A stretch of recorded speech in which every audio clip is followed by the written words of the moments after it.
Selamat pagi sahabat tani, jumpa kembali dengan Exo Jaya Channel. Pada pagi hari ini Exo mau berbagi tips masih seputar dunia pertanian, yaitu pada pagi hari ini Exo mau berbagi tips apa sih macam-macam pupuk dasar yang cocok untuk memulai tanaman cabai. Karena apa? Karena pupuk dasar ini amat sangat penting bagi tanaman yang mau kita tanam. Bila kita salah melakukan pupuk dasar, itu ibaratnya kita membuat rumah itu pondasinya yang kurang kuat. Bila ada sesuatunya, bila ada musibah atau apa, itu kita akan rentan yang namanya penyakit. Jadi kalau pondasi kita atau pupuk dasar kita itu tepat, itu misalkan kita kasih pupuk atau kita kasih obat di masa-masa pertumbuhan atau generatif, itu pertumbuhannya juga menghasilkan yang maksimal. Dan juga bila melakukan pupuk dasar yang kurang tepat, itu dampaknya amat sangat fatal. Dan juga apabila kita kasih pupuk atau kita kasih obat apapun, itu tidak akan mempan karena kita salah melakukan sebuah pondasi tanaman. Nah, untuk itu simak terus video Exo Jaya Channel pada pagi hari ini. Dan bagi sahabat tani yang baru bergabung di Exo Jaya Channel, jangan lupa dukung terus Exo Jaya Channel dengan cara klik subscribe di bawah ini dan juga tanda lonceng di sebelahnya bila Anda ingin mendapatkan informasi-informasi seputar dunia pertanian. Karena tanpa dukungan Anda, Exo tidak akan menjadi seperti ini dan tidak akan semangat untuk melakukan sebuah konten-konten seputar dunia pertanian.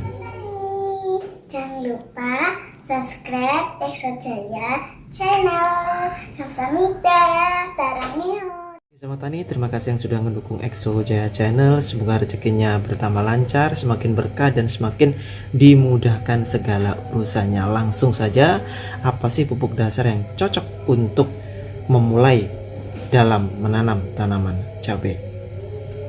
Sumber penyakit itu semuanya itu berawal dari pupuk dasar. Dengan cara aplikasi pupuk dasar tanaman cabai dalam jumlah, jenis dan waktu yang tepat, maka hasil panen tanaman cabai pun akan memuaskan. Kenapa?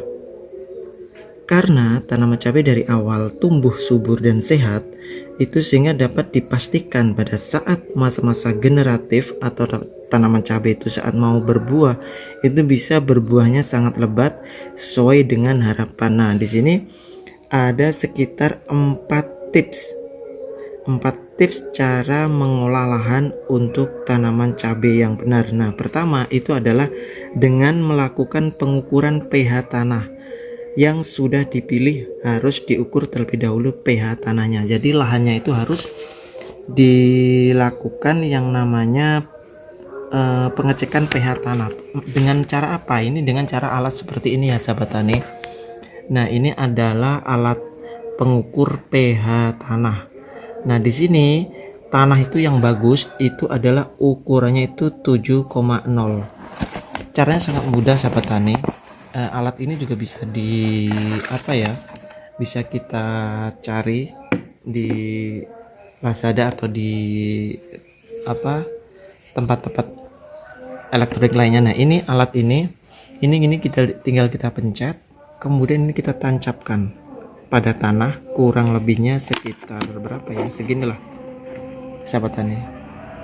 Nah, kita tancapkan kurang lebihnya segini, itu akan menentukan pH tanah kita itu sudah pas atau rendah. Karena kalau pH tanahnya gitu rendah, itu mau ditanamin apapun, kita pupuk apapun, dia tidak akan bisa nerima. Untuk itu kita harus menetralisirkan dulu tanah kita gitu. Yang kedua itu dilakukannya pembajakan tanah. Nah, pembajakan tanah ini amat sangat penting juga ya sahabat tani. Kemudian yang ketiga itu adalah pemberian kapur pertanian. Untuk kapur pertaniannya kita bisa menggunakan yang namanya Petrocas di sini, sahabat tani.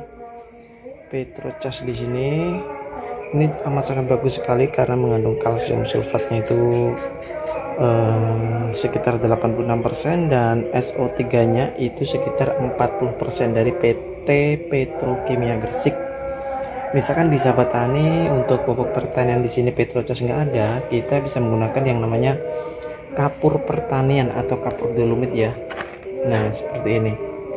Ini adalah kapur dolomit. Jadi sahabat tani tidak usah bingung, yang penting untuk kapur pertanian bisa menggunakan kapur dolomit ataupun bisa menggunakan yang namanya Petrocas di sini. Atau ada juga merek dagang lain yang namanya Kebumas ya, sahabat tani. Di situ juga kurang lebihnya hampir sama, kandungannya sama Petrocas ini. Pupuk dasarnya itu kita menggunakan pupuk dasar ZA, sahabat tani ya. Itu karena ZA itu tidak hanya mengandung unsur N, tetapi ada juga unsur sulfur yang merupakan hara makro yang dibutuhkan untuk tanaman cabai. Nah, ZA di sini ini juga amat sangat penting kedepannya untuk tanaman cabai kita. Nah, ZA di sini kita bisa menggunakan yang namanya ZA Petro di sini, atau juga kita bisa menggunakan yang namanya ZA Mahkota yang sudah familiar ya bagi sahabat tani. Nah, ini ZA Mahkota. Karena unsur dari ZA Mahkota itu kurang lebihnya sama antara nitrogen sama sulfurnya dengan ZA Petro tadi. Tinggal pilih sahabat. Untuk pupuk dasar kita bisa menggunakan yang kedua yaitu fosfat di sini, yaitu kita bisa menggunakan Vertipos dari Pak Tani. Ini bagus untuk pupuk dasar tanaman cabai ataupun yang lainnya ya sahabat tani. Di sini Vertipos di sini bisa untuk pupuk dasar ataupun susulan. Selain Vertipos, di sini kita juga bisa, misalkan tidak ada Vertipos ya sahabat tani, kita bisa menggunakan yang namanya Florapos. Nah, Florapos di sini ini kandungan P2O5 maksimal 27% dan ada sulfurnya 2,5 maksimal persen.